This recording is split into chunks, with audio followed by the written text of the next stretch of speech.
Bonjour à tous, une deuxième vidéo dans laquelle j'aimerais expliquer comment former l'indicatif parfait et plus que parfait, étant donné que nous en sommes arrivés là dans la matière.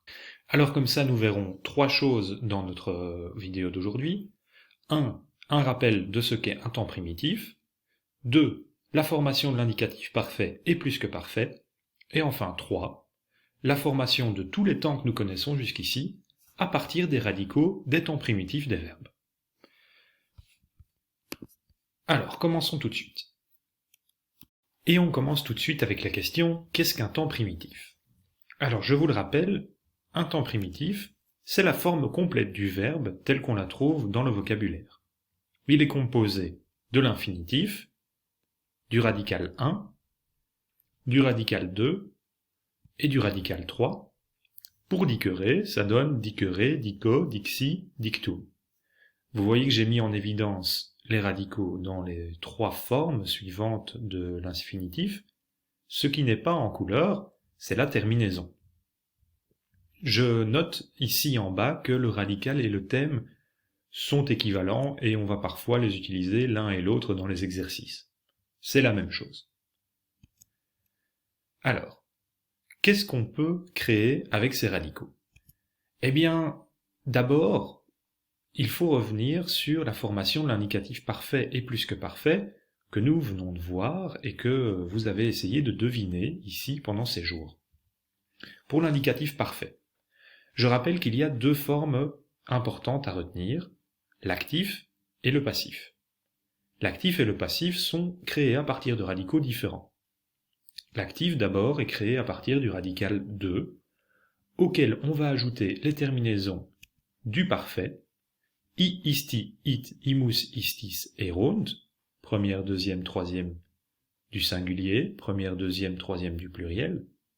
Ça donne des formes telles que dixi ou dixisti. Pour ce qui est du passif, on part du radical 3, on ajoute les terminaisons de la première, deuxième déclinaison, au singulier ou au pluriel, et on va ajouter sc à l'indicatif présent. Ça donne des formes telles que dictus sum ou dictus es. L'indicatif plus que parfait va être créé de manière assez similaire. Aussi une forme active et une forme passive. Pour l'actif, on retrouve encore le radical 2, auquel on va ajouter le suffixe era, et puis les terminaisons que nous connaissons bien, du présent ou de l'imparfait, mst, mustis, nt. Ça donne des formes telles que dixeram ou dixeras. Pour ce qui est du passif, on reprend aussi le radical 3 et les terminaisons idoines, mais cette fois-ci on ne va plus ajouter sc au présent, mais à l'indicatif imparfait. Ça donne des formes telles que dictus eram ou dictus eras. Il faut donc bien connaître la conjugaison du verbe sc pour faire l'indicatif parfait et plus que parfait. J'en profite pour terminer sur un petit récapitulatif, une synthèse de tous les temps qu'on s'est formés depuis le début. À partir du radical 1, nous savons former trois temps. L'indicatif présent, que je ne rappelle pas, l'indicatif imparfait, auquel on va ajouter ba ou eba, assez simplement, et le participe présent, reconnaissable à cause de son ns ou son nt, auquel on va rajouter les terminaisons de la troisième déclinaison. Ces temps sont déjà décrits dans votre grammaire. Le radical 2 nous permet de construire aujourd'hui deux temps. L'indicatif parfait actif, qui se traduit par un passé simple ou un passé composé à l'actif. Par exemple, dixi va se dire j'ai dit ou je dis. Et l'indicatif plus que parfait actif, qui se traduit par un plus que parfait en français. J'avais dit, tu avais dit. Attention, ce n'est valable que pour l'actif. Retenez bien, le radical 2 ne pourra former que l'actif pour ces deux temps. Pour former le passif, de quoi avons-nous besoin? Rappelez-vous, comme dans dicta est ou dictus eram. Oui, le radical 3.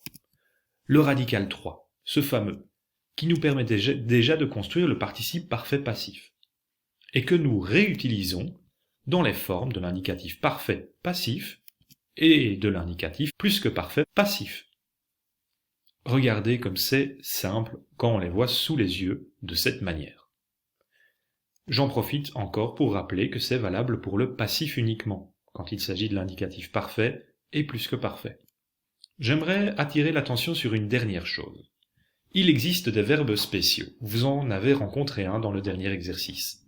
En effet, nasci, nascor, natus sum ont une forme passive et pourtant ils se traduisent par un sens actif. En effet, nasci, nascor et natus sum, qui sont les TP du même verbe, nasci, et qui ont une forme de passif, se traduisent par un actif.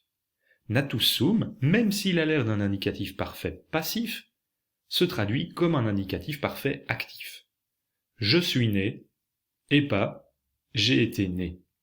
J'espère que ça vous a été utile. N'hésitez pas à me poser des questions en dessous de cette vidéo. Je vous souhaite un bon travail.